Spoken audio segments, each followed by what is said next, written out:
Aboard Air Force One, the clock was ticking down. It was mid-afternoon, just 22 minutes before a hard deadline set by the commander-in-chief. The message that finally broke the silence was brief and absolute. It read, "Operation Epic Fury is approved. No aborts. Good luck." To understand how that order came to be, we have to rewind 2 weeks to February 11th. The president had long carried a specific foreign policy ambition. He wanted to be the one to finally pull off regime change and dismantle the Iranian theocracy. There was also a highly personal element. Intelligence reports indicated that Iranian officials had actively plotted an assassination against him, seeking revenge for the 2020 killing of General Qasem Soleimani. That combination of long-term policy goals and immediate personal grievances created a volatile environment inside the Oval Office. The president was already primed to act, effectively waiting for a compelling reason to strike. That reason walked into the Situation Room in the form of Israeli Prime Minister Benjamin Netanyahu. His objective for the meeting was clear: secure American backing for a joint military mission designed to bring a permanent end to the Islamic Republic. Netanyahu's team delivered a highly polished pitch. They played a video montage featuring exiled dissidents and potential secular leaders, presenting them as a ready-made government waiting to take over once the current regime fell. The tactical promises were remarkably optimistic. The Israelis argued that a coordinated bombing campaign could obliterate Iran's ballistic missile program within a few weeks. Furthermore, they assessed the risk of Iran successfully retaliating against American interests in the region as minimal. It was a promise of maximum reward with minimal consequence. Because this incredibly rosy scenario aligned with the president's existing instincts, he signaled his approval almost immediately. He was sold on the campaign before American intelligence analysts had even reviewed the plan. The following day, U.S. military and intelligence officials reviewed what the Israelis had just proposed. They broke Netanyahu's presentation into 4 operational phases: killing the Ayatollah, crippling Iran's power projection, sparking a popular uprising, and a Kurdish ground invasion. The analysts concluded the first 2 objectives were achievable, but the second half of the plan fell apart under scrutiny. The idea that intense bombing would inspire a spontaneous street rebellion or Kurdish fighters could mount a ground invasion was completely detached from reality.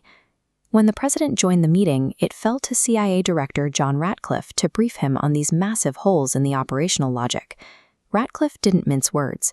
He summarized the regime change scenario using exactly one word: farcical. Inside the inner circle, the loudest voice actively pushing back against the military operation belonged to Vice President J.D. Vance. Vance warned that an attack on the regime's survival would provoke an unpredictable and massively expensive conflict. His primary concern was geography. If a cornered Iran choked off the Strait of Hormuz, the resulting spike in oil prices would cause immediate economic chaos back home. Vance was alone in his opposition. Defense Secretary Pete Hegseth actively pushed for the military campaign.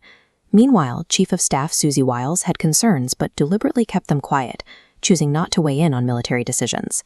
There was a distinct shift in how military advice was delivered. The current chairman of the Joint Chiefs, General Dan Kane, operated very differently from his predecessor, Mark Milley, who had frequently argued vociferously with the president.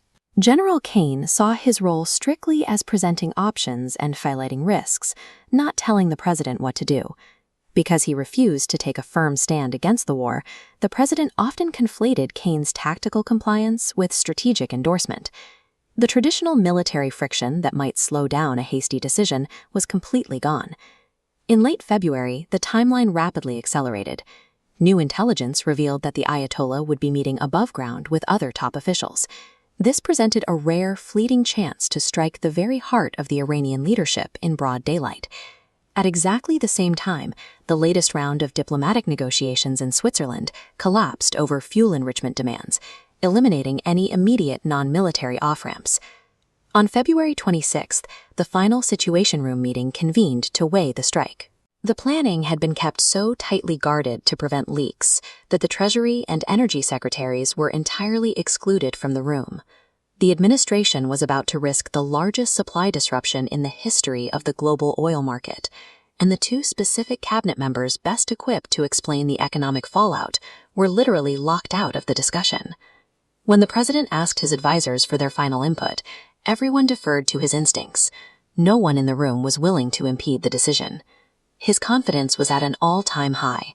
A recent spectacular commando raid, the captured Venezuelan leader Nicolas Maduro, without a single American casualty, had thoroughly convinced him of the unmatched prowess of U.S. forces.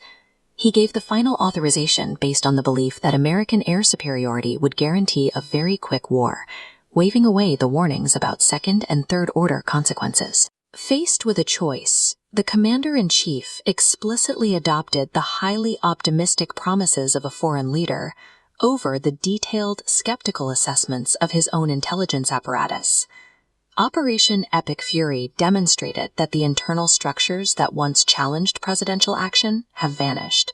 The course of American foreign policy is now charted by a leader operating in a room where everyone defers and nobody says no.